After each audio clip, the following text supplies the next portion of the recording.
So many people have been asking me when will this pandemic be over?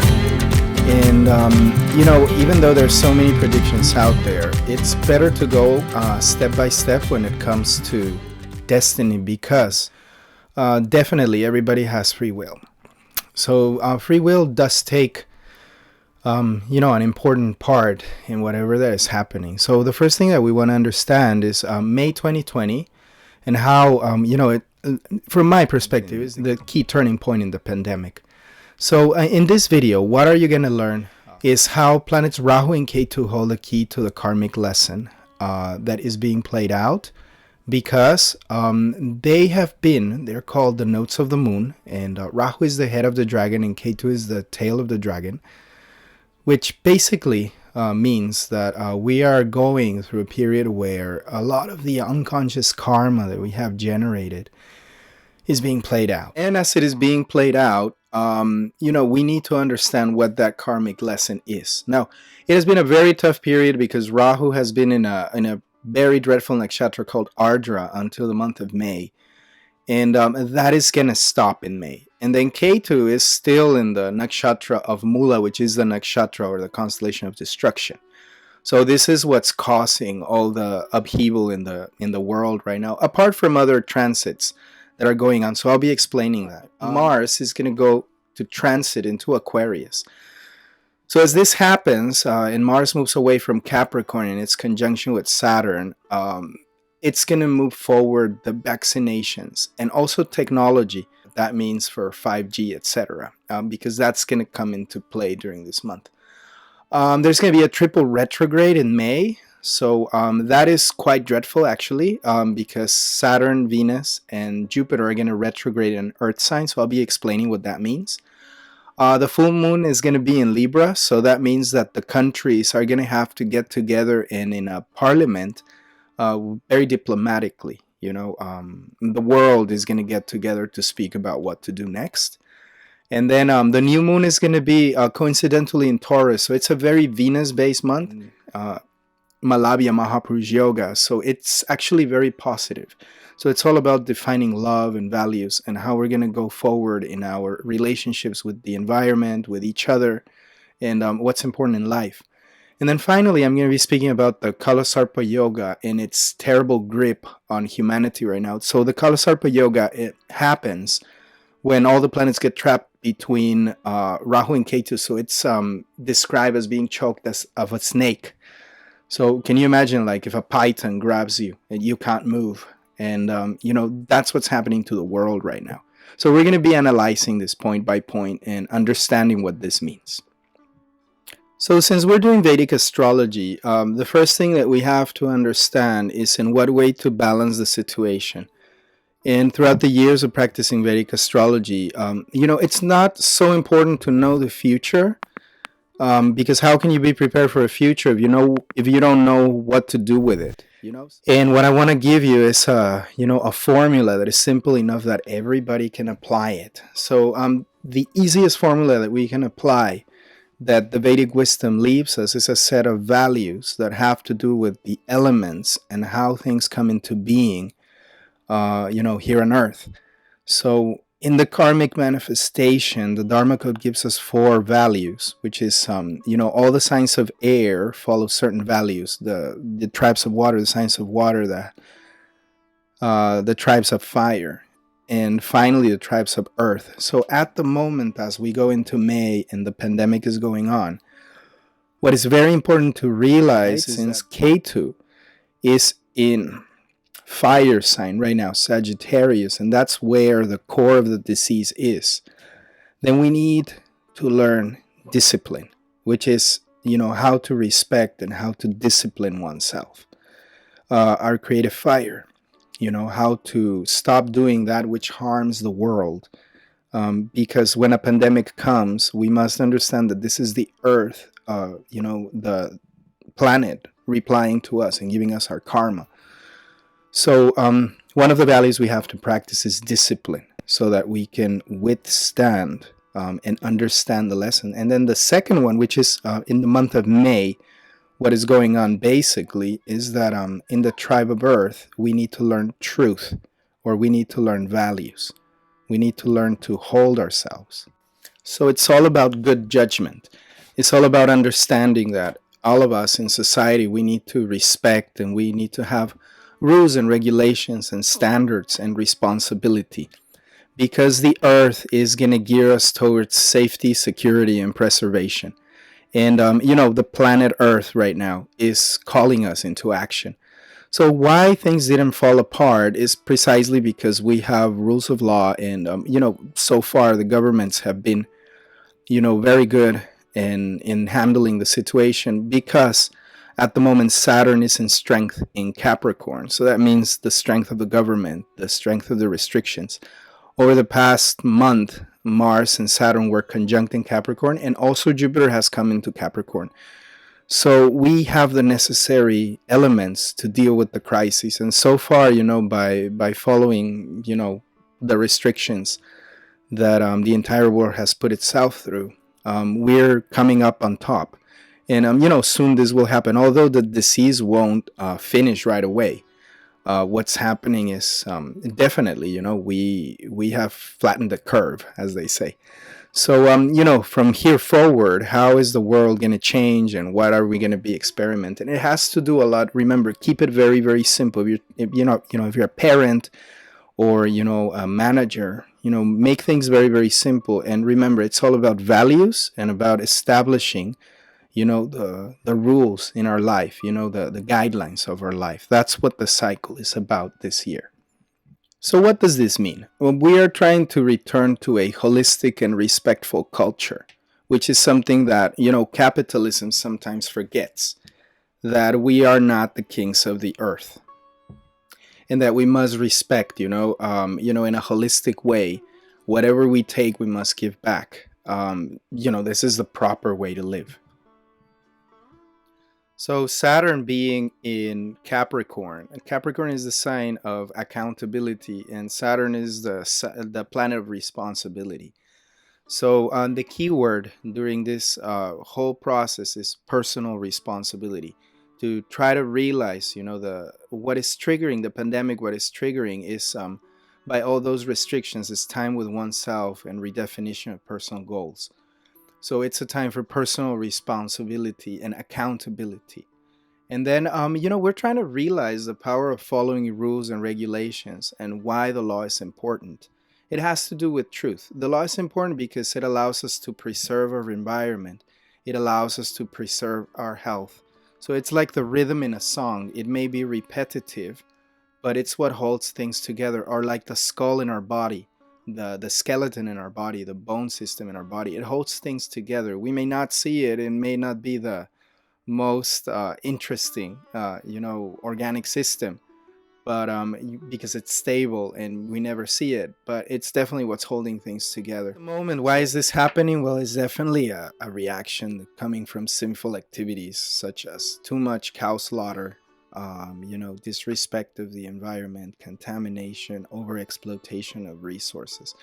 Whenever the health of individual gets affected, directly in a body form, you can understand that fire and earth are agitated. So there's a disbalance. Actually, sickness means disbalance or disharmony. So when karma comes through this, through this medium of the earth getting agitated, or the physical health getting agitated, it means that there's a disbalance in the earth, definitely. So this is a sinful reaction, and it has to do with disrespect to the earth, or too much contamination. So if you see around the world, things have gone back into normal in many places. It's cleaning up. The earth without human presence is cleaning up actually rather quickly. The environment is showing us how quickly it can go back into balance. So it's disrespect to nature and animals. And what we are learning is that we need to stop our harm to the earth. And it's it's a global message. We are all receiving this message right now. And also, it's reminding us to reconnect with agricultural value. When we are very limited, we learn to value our food supply, our food chain, our water. And we learn to value also others, the presence of others and their work, importance of health, and, natural immunity. So you will see that, people that naturally keep themselves healthy, they, their body has enough defenses to combat the virus, etc. So these are the important points that we are learning. So you know, it's not so much the problem, it's understanding why we need to have it, why we need to have and undergo this experience, and so that we can grow in our life path as human beings. So in this slide, we have a a view of Maslow's pyramid. In accordance to Vedic astrology, everything is divided by colors. So at the moment, since all the retrogrades of this month and the presence of most of the planets are in Earth signs, there's a Mahapurush Yoga of Venus in Taurus and a retrograde of Venus in Taurus, and also the presence of Saturn and Jupiter in Capricorn and a retrograde there. So we need to understand Earth signs and what that means. And you have it here all the way to the bottom of the pyramid, that it affects us all. Why? Because it's our safety needs. And our safety needs have to do with preservation, which is mean keeping our health, keeping our body. So this has to do with wealth. It is the domain of Artha, or wealth. So wealth is not only economical. Wealth is considered to have good health and balance in that sense. Also property or possessions. So it is our dignity as human beings that is being threatened here. And that, or more basic than that, are the physiological needs, which are food, water, warmth, and rest. And that is the certainty of survival that we all have. So that's why we're so worried about money. It's not so much about the money, it's about being able to survive and preserve our family. So that's it's a point of worry. But Saturn being in Capricorn, even though Saturn is very restrictive, what it'll help us do is it'll help us reframe, the value of our vital energy, of our vital force, and help us understand how much value, and how much time we're putting into producing perhaps more than we need. So during a time of restriction, we come to the sense that perhaps we need less than the capitalist model is telling us we need to have in order to be happy. So we're going back to basics here, but going back to basics can also mean that we're also remembering what is important in life. So it has to do a lot with values and redefining our career forward, which means many people are going to really ask the important questions during this time. Is like, what is my purpose, and where am I going, job wise? So perhaps during this time you had time to think, and that's the purpose of it. So here now, it's very interesting to know, I've prepared in the presentation that planets Rahu and Ketu hold the key. Why? Because at the moment they have the entire world in the tight grip of the Kala Sarpa Yoga until mid-July. So people ask me, is it going to get better? Apparently, yes, because Mercury is going to go out of the Kala Sarpa Yoga, but then it's going to retrograde. It'll seem like things are getting back into shape. But then again, that Kala Sarpa Yoga, that grip of the two notes of the moon, has the world under distress right now. So it's a number of factors. But now the most important thing to remember is that Rahu was in Ardra. So this is where the good news comes. Rahu was in Ardra, which belongs to Lord Rudra, who is Shiva in his form that destroys the universe. And then Ketu is in Mula, belonging to Niriti, the goddess of destruction. So Mula is a very dreadful nakshatra. It's the destruction, the power that fire has to consume everything and purify everything, so that everything can be reborn from the ashes. So it does turn everything into ashes. So whatever karmic pattern was in the unconscious of the world that was no longer beneficial for us to have, this is what we're letting go. Gladly in May, what happens is that planet Rahu moves into Migrashira. This happens on May 20th. And, that's a motive of great celebration for the world, because Migrashira is it's a kind nakshatra. And it's what does this mean? Migrashira is Orion. So the symbol is a head of a deer, and is characterized by the search for oneself, the search for fulfillment.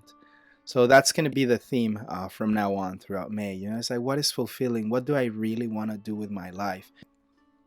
Since Migrashira has to do with the mind, so it's also about conquering the labyrinth of life and trying to reach fulfillment. So what you're going to see is the influx of the word healing, of recreational activities, coming back into nature, and giving value to that, and understanding that we are not made to live in cities. As human beings, we're made to live also in harmony with the environment, with nature. So that is going to come out a lot. I think a lot of local tourism is going to bloom during this time to redefine the way that we do things. It's the proper time to do it. So it's good news in that sense.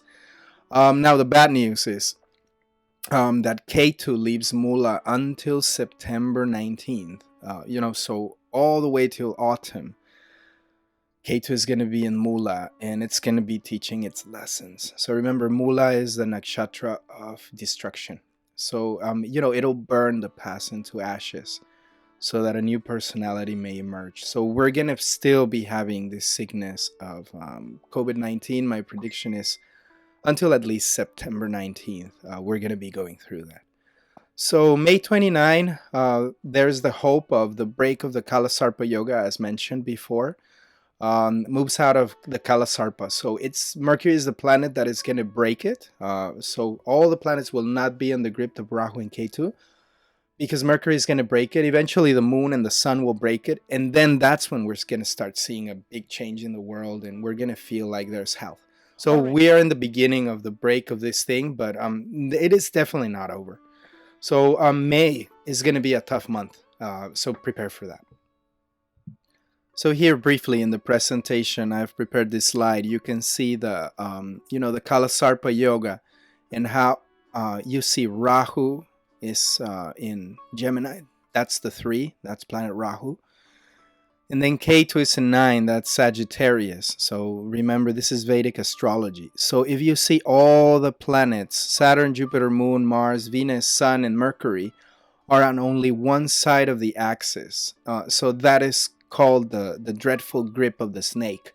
So it's almost like death, or if the tarot, this would be equivalent to the hanged man. Karmic grip is on the world. Mars exits Capricorn. So this is good news, because then it'll break conjunction with Saturn, which basically means there's going to be a break in the martial law, and all that power that Capricorn had, or the power that the government had karmically.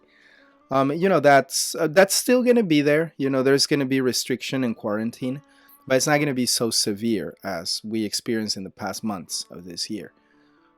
Because Mars had been conjunct with Saturn and Jupiter. So ease of the restrictions. And also what I see is there's going to be ease in the restriction for traveling. So traveling is going to become a lot better. But there's going to be more electronic monitoring. So that's going to come into play, that we're going to start seeing that, many people start proposing these things with microchips, and perhaps not all the way there, but, the step forward is that definitely what they're going to be pushing, the companies that have interests in this sense, is that, 5G is going to start being pushed. And of course, there's going to be a pushback from society. So more monitoring from part of the governments, more restriction, and not so heavy, but some restriction in traveling. But definitely, the borders are going to open. If you're a foreigner trapped in a foreign country, you'll be able to go back to your country. So that'll ease. And also technological advancements in healing. There's going to be a lot of healing through sound, through energetic healing. So technology is going to advance. So perhaps I see that the vaccine is going to advance during this transit of Mars in Aquarius. Do remember that Aquarius is also ruled by Saturn. So the movement is going to be sure but steady. I think the vaccine is going to be ready towards November, so that it can be actionable. But human trials will definitely start during this month. Then next is Mars goes into the nakshatra called Shatabhishak. So Shatabhishak is known as the 1000 healers. That is the nakshatra that pertains healing with technology. Governmental secrets exposed as Mars moves into Aquarius. So it'll be a fight of the media to inform others what's been going on. So governmental secrets revealed. So we're going to get to know where this whole COVID-19 comes from. And also there's going to be a lot of talk about 5G and that kind of thing. Now, very important is the role of the moon, because the moon is lording our emotional system. So how's the moon behaving? It's all Venus.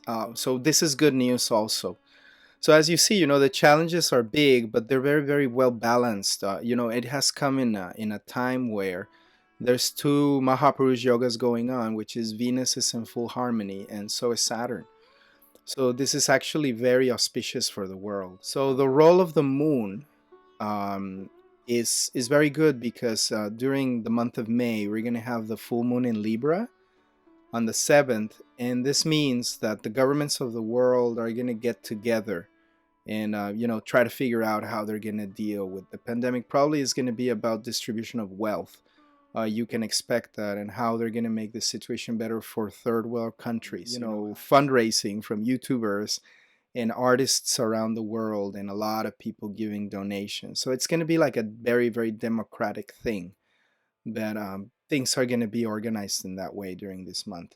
There's a lot of financial rescue and financial aid because the Lord of Libra is Venus, and Venus is in Taurus. So there is financial aid and perhaps credit, and so they're going to be loaning credit. I think the world is very touched by unity at the moment.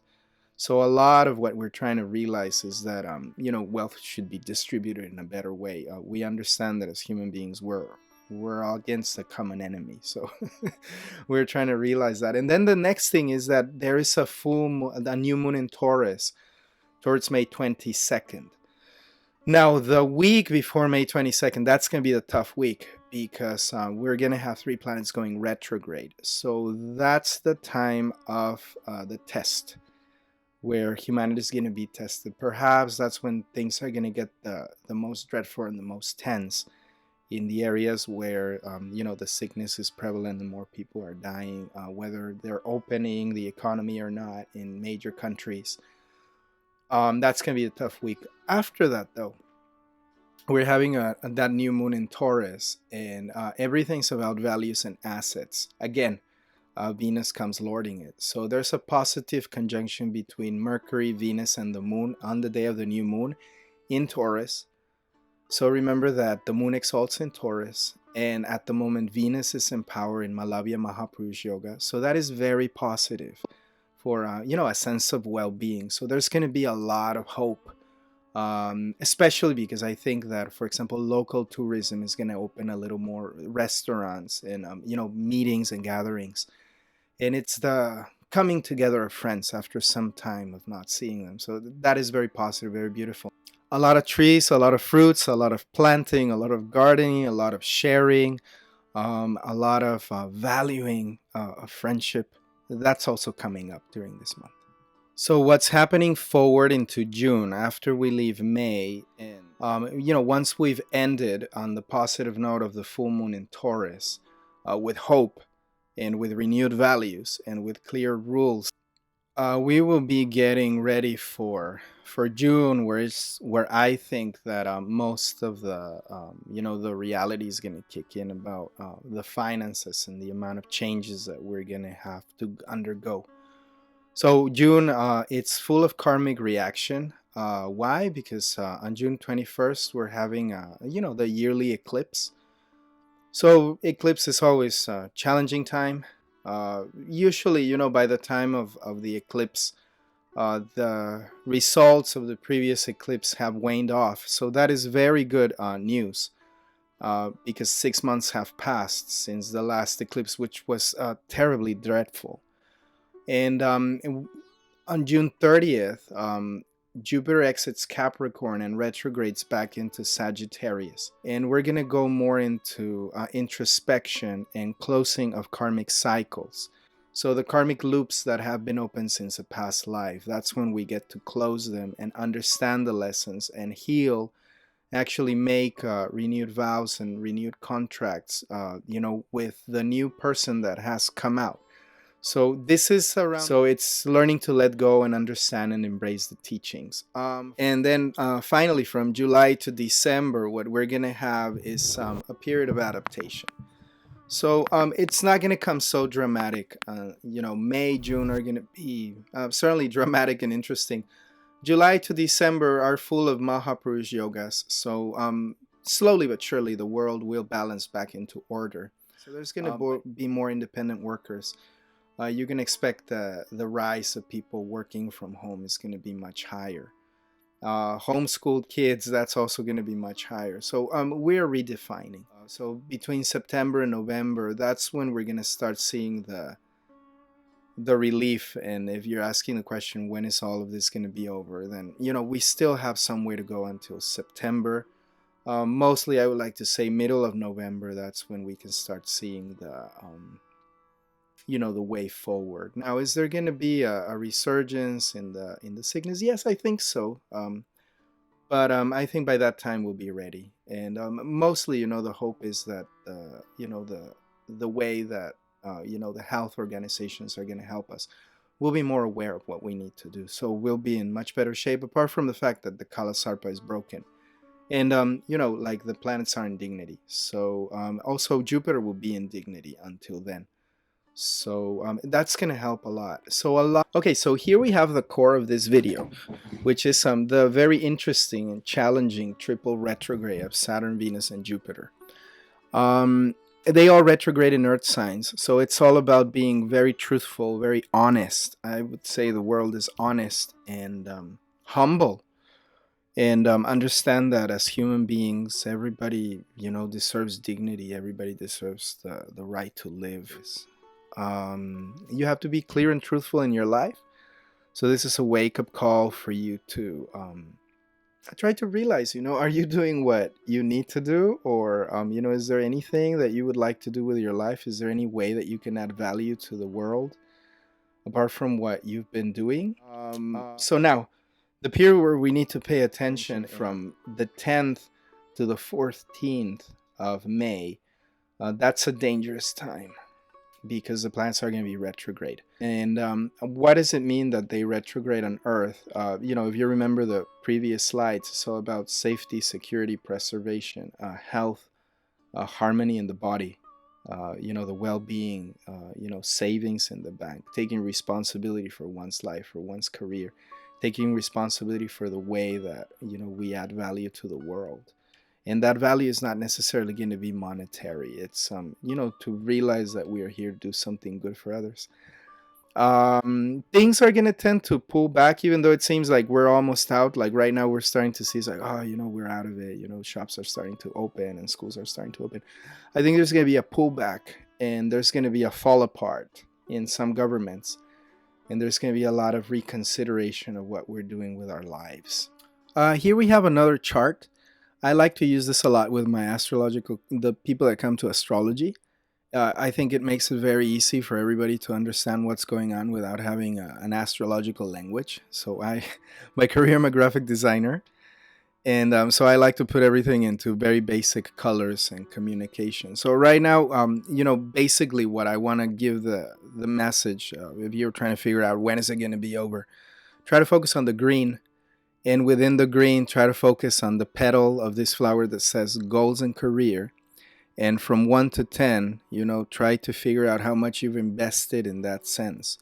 And how much your goals in your career match your values in the term of moral values, ethical values. By the end of this, you'll understand that what you value in your children and your wife and yourselves is like, may everybody be healthy. How can we keep healthy? May the earth be clean. We will notice this. There's going to be videos of everywhere in the world where you will see, clean oceans, clean rivers, clean skies. You will see the relief of the planet without the human presence. So after this reset, we will start seeing the blessings that came with, with what's happening. It's a time to redefine. It's a time to realize, it's like, is this really who I am? Really the human being that I want to be? Or, could I be better? Can I work on myself? Who can teach me? How can I go forward? It's a blessing in disguise. This is what I'm trying to tell you. And also that we have time to take the blessing and go forward. We have time to heal. And actually the earth, the governments, the consciousness of the people, everything is going to change from this. I think we're going to be more mindful and absolutely more responsible socially. And the most important question you can ask yourself right now is, what is important in life? For me, and for the world and for those people who I care about. What is important? Otherwise, if we live a life where, we don't have our values at the center of what we do, what kind of life are we living? Is that life complete? Success may be very high in the list, but is that going to lead me to fulfillment? So ask yourself that question. And on the basis of what values do you want to define your life? The way you interact with the planet, the way you interact with others, the way you interact in your relationships, with God, in your relationship with spirit, in your relationship with, if you're thinking, what can I take, or you're thinking, what can I give, and how can we bring that balance? So it's the time for that. I always recommend, please chant the Maha Mantra. This will immediately get you in touch with God, and it will stop your karmic reactions. If you are from another faith, then always remember to pray. Praying is super important. In whatever way you address, the holy presence and the Holy Spirit of God in your life, you must realize there's harmony everywhere. There's harmony to be sought everywhere. So mantras are sequences of harmonic intonations, harmonic chants that have, power. They're ancient and they're primordial. I would say essential. What are mantras? The same that a seed has the power to give you a tree. Well, the mantras have the power to give you a fully bloomed spiritual tree inside of yourself. Finally, since we are in a time of sickness, then it's important to chant the Mahamrityunjaya mantra, which is the mantra for healing. If you chant this mantra, what you will notice is that naturally you can get liberated from fear, especially subconscious, unconscious fear, which is something that humanity has gone through right now a lot. So in the description below, I'm going to leave links to these mantras. We've gotten together, a group of friends and I, and we've produced them in the studio professionally, so you can just listen to them. They will give you peace and relief. Try to listen to them as much as you can. As far as I know, next week, we're going to be putting out the Maha Mantra as well, with a visual journey through the forest. So it's done with a lot of love. From our side, this is what we can do. Daily we are offering a fire yagya, or fire sacrifice. Everybody does what they can, and in our side, we're doing it in this way, and with a lot of love. We're also, putting the mantras out there, so that whoever needs karmic relief or karmic support, emotional relief, emotional support, spiritual relief, and spiritual support, you can access this. This is the wonderful thing about technology these days, that we can connect and we can pray together, even if we're not physically present, which is a lot to talk about spirit. So from that side, these are the remedies that we can follow. And then finally, I will end with a slide by an author that I like a lot. His name is Ray Dalio. He gives very practical advice on economy. So I'll go to the next slide and say goodbye from there. So in this final slide, what we're going to be seeing is, once you have your values clear, then what's going to happen is you're going to want to define your goals, which is like a very Capricorn thing to do, right? To define what mountain we want to climb, or what direction our life is going to go in. But, we're going to need principles in order to design our life in the way that we can, be morally and ethically accountable, and actually live a life that is in alignment with what we believe in alignment with our spirit, but also in alignment with karmic law, and in alignment with natural law and divine law, which actually keeps us in harmony with the planet, with others, with ourselves, out of sickness. So we are learning to define these goals now as humanity. Now the problems are set to arise, or at the moment we're going through the karmic problem, we're going through the karmic disbalance. I think through May and June, we're still going to be going through the phase of diagnosis of this, what's wrong in our life, what's wrong with the planet. Actually, with the planet, nothing, but with us, a lot, right? Our attitudes of being exploiters rather than servants and givers, to put back. So, we're changing this. Sure enough, we will. And that's where phase 4 starts. I think phase 4 is going to start towards September, that we're going to start redesigning our life. Actually, as Rahu goes into Migrashira, a phase of diagnosis of oneself and design is going to be going on. And then after September, I think that's when we set forward to doing. Of course, Saturn is 2.5 years in every sign. So as long as Saturn's in Capricorn, I would say you have 2.5 years to redefine your life in the way that you want it to be. The challenges are going to be there, but you can follow this little chart right here. I find it very, very helpful. So once again, I hope this helps you to clear out your doubts during the crisis. Remember, don't wish it to go away. Rather than that, try to see it as a blessing and try to understand that deep within you, or deep within every one of us, we chose to come to this world to have this experience because we needed to grow out of outdated patterns. And it's helping us to grow spiritually, as humanity, as a global village, as a global community. Most importantly, is helping us to grow in our consciousness of gratitude, of not giving things for granted. It is helping us to understand. Mostly, I'm going to end with this. It's helping us to understand what is important. Remember that God is always with you. Remember that He is extremely kind. Remember that His mercy and His compassion is above all karmic law. But also remember that we have a journey to go through, and that as long as we're praying, He will always assist us and sometimes deliver us from our karmic reactions. So always try to be in touch with His compassionate heart. And from myself, I would like to say good luck in your journey, and Radhe Radhe. May the Goddess of Love bless your heart, and keep going on. Please support others, encourage others, embrace others. Everybody, we're all together in this. May the Goddess of Love be with all of us. Jai Jai Sri Radhe.